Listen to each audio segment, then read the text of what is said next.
Showgirls, I just watched it for the first time ever, and I just finished watching this shit. So let's talk about Showgirls. You know, you hear a lot of bad rumors about Showgirls. Is it good? Is it bad? What is it about it? Is it bad dialogue? What is the fucking problem with Showgirls? And after watching it just now and wrapping it up, I gotta admit, it's not that bad, believe it or not.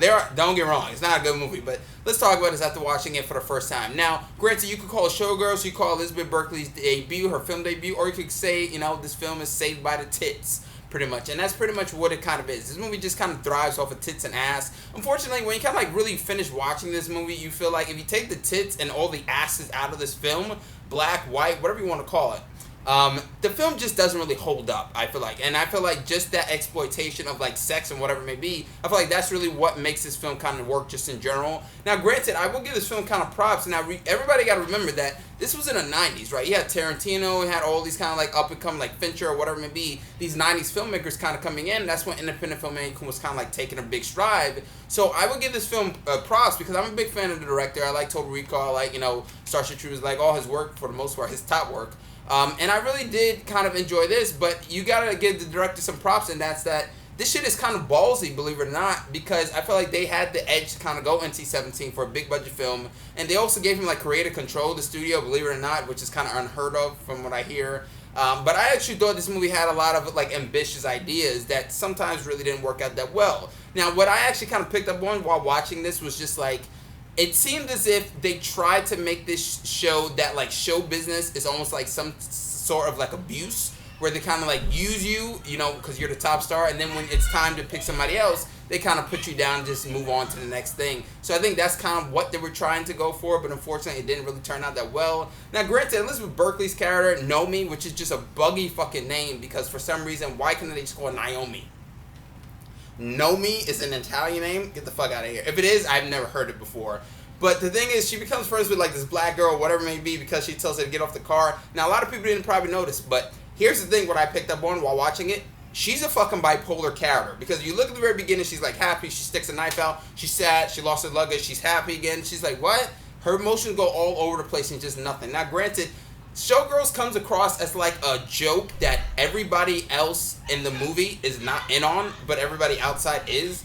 And for some reason, they're playing kind of straight. Now, granted, Gina Gershon is probably the only one that actually gives a real performance in this thing. And granted, I actually thought she was actually quite good. And it's not really until the end, in that like final scene, which is probably a very underrated kiss between Gina Gershon and, you know, Elizabeth Berkley, that you kind of realize what the moral of the story is, I guess, in some sort of way. I guess it's kind of like, you know, because they say, you know, you kind of do whatever you need to do to kind of like get ahead. You beat the old dog or whatever it may be. So I thought that was actually kind of interesting for the most part. Unfortunately, the thing about the novelty of like the nudity, seeing Elizabeth Berkley dance is just cringeworthy. Now, the dialogue is awful.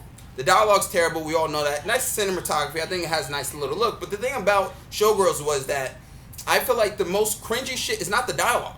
Believe it or not, it's not even the sex scenes or whatever it may be. The most cringiest part in this fucking movie is Elizabeth Berkley just in general. Her dancing seems like she's sexually frustrated, on top of the fact that she's probably the main fucking reason why white people are symbolized as people who can't fucking dance. I'm not fucking joking. That's how it kind of comes across, and she's that terrible and bad. The black guy in here comes across as one of the most thirstiest fucking characters for pussy I've ever seen in my life. He's that fucking hungry, right? You know, Kyle MacLachlan, you know, he's alright. The thing, it comes across as like a very weird, it's a weird and wacky movie. It seems almost weird in fucking Twin Peaks, and, you know, obviously you see the connection if you know what I'm talking about. Robert Davi's in here, a whole bunch of other weird shit. I have, like, notes and shit for this thing. But the thing is, yeah, the pool scene. The pool scene with Elizabeth Berkley and Kyle MacLachlan, whatever the fuck you want to call it. The thing about that pool scene is, that is the nastiest. I don't know, she's doing like this, which is the weirdest thing. Whenever she's like grinding up on somebody, it just comes across as weird. And also, let's be real here. If I learned anything from Seinfeld, there pretty much would be shrinkage inside the pool. There's no way you could really fuck a chick. At least maybe that's my perspective.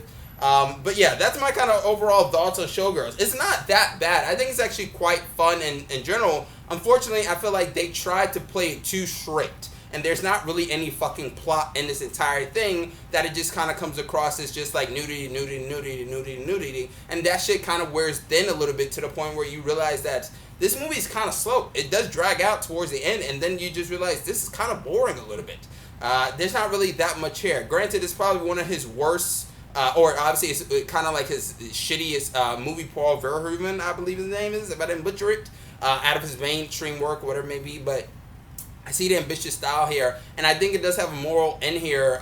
Like I said, talking about showbiz, the rape stuff seemed pointless, and it seemed like the movie did kind of just like fall apart towards the end. But I guess everything came full circle. They kind of signified a sequel, going to L.A. Get the fuck out of here. There was never going to be a sequel, but it wouldn't be that bad to see one. But Gershwin was good. Her tits were nice. Elizabeth Berkley also looked good. She had kind of like a dumb fucking ditzy look on her face for most of the film, which was kind of weird just in general. But then now I'm going to kind of like read off some lines that kind of stuck out of my head in this thing. I have notes on these things. Here's a few lines from this movie, right? Okay, so her fat friend says she looks fuck, I just fucked that up. Her fat friend says she looks better than a fucking 10-inch dick, and you know it. Not joking. Another person says, the black dude says pretty much, I have a problem with pussy. Interesting line.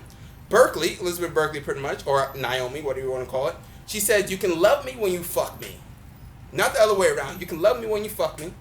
And Robert Davi says, you want to last longer than a week, you give me a blowjob. The thing about this film is pretty much that it has a very weird sense of humor. At its worst, it's at its worst when it's a written joke that's not funny.